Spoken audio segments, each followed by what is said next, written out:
Today I'm going to review Dracula AD 1972. It stars Peter Cushing, Christopher Lee, Stephanie Beacham, and it runs 96 minutes. I watched this film on Blu-ray, and the Blu-ray is outstanding quality, picture quality. Usually when I watch this film in the past, it looks a bit dark, shadowy and stuff, and you can't see detail.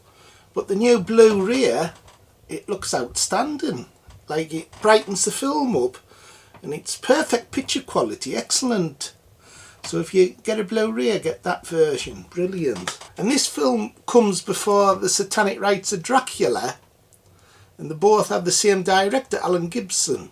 Both set in the 70s, both by the same writer and director, and they're both bloody brilliant as well. There was a film came out called Count Yorga Vampire, and that was set in the 1970s. It was a big success, so lots of vampire films started setting films in the 1970s. So Hammer jumped on the bandwagon and made this film, and it's got a cult following now.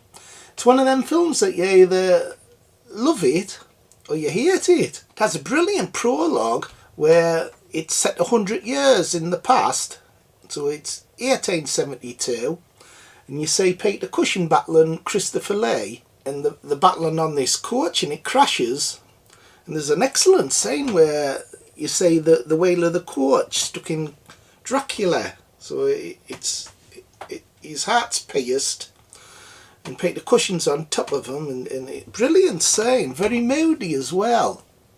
So it's a good example of how good this director was. He's very underrated. I also like, straight after the prologue, there's a good shot of the sky going up, and then you see this plane going through the sky, and then the title, Dracula AD 1972. I think that's really clever, that. Really good shot.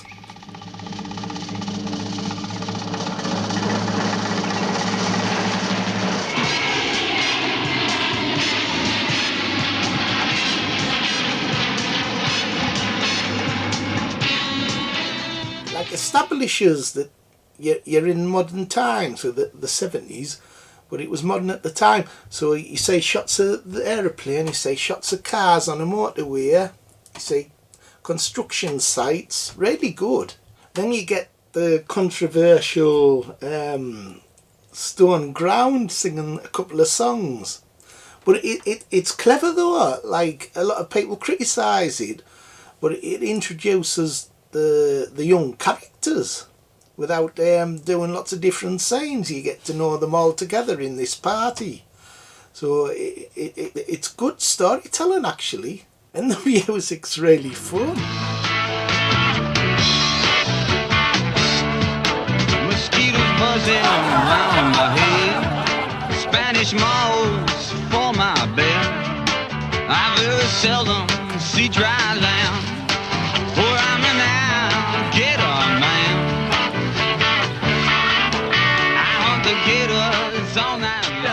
Hey, is it a horror film or Top of the Bloody Pops? I was expecting fucking Jimmy Savile to pop up next. There's also a brilliant activation scene where they're having a party in this church, and Caroline Munro, who looks really beautiful in this film with a black dress. Jonny Alucard's doing a ceremony, and he gets this like vase, and he cuts his hand, and you see the blood pouring out into it, but it looks really thick, the blood and stuff, and he puts Dracula's ashes in. There's a brilliant scene where he pours it over her, so there's blood everywhere. It looks really good, the blood.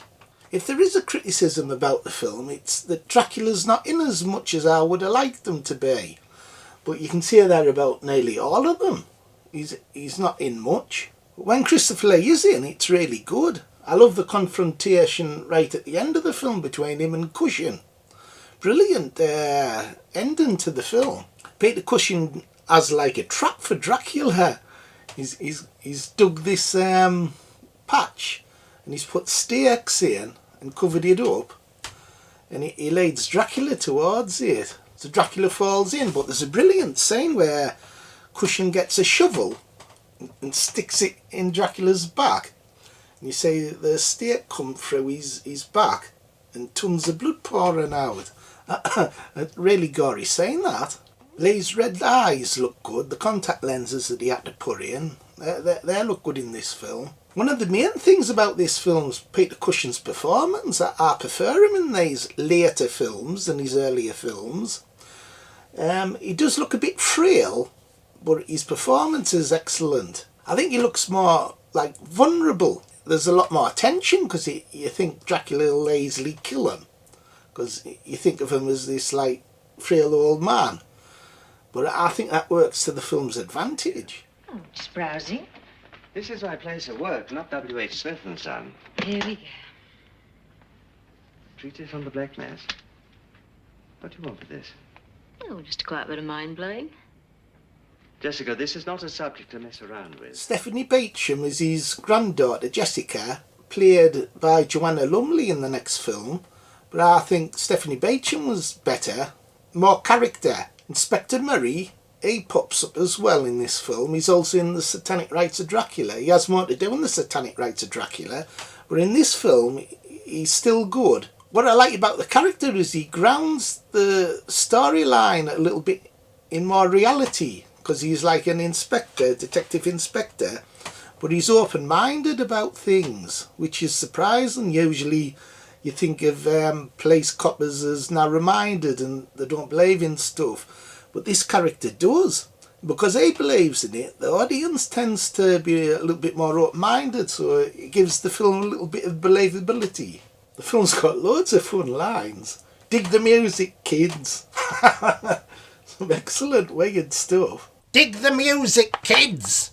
I'm surprised this film gets so much stick though from fans. They always say it's rubbish, but I think it's really good. Both this and the Satanic Rites of Dracula are excellent films, and they finished the Dracula series off excellently. So overall I thought this film was excellent.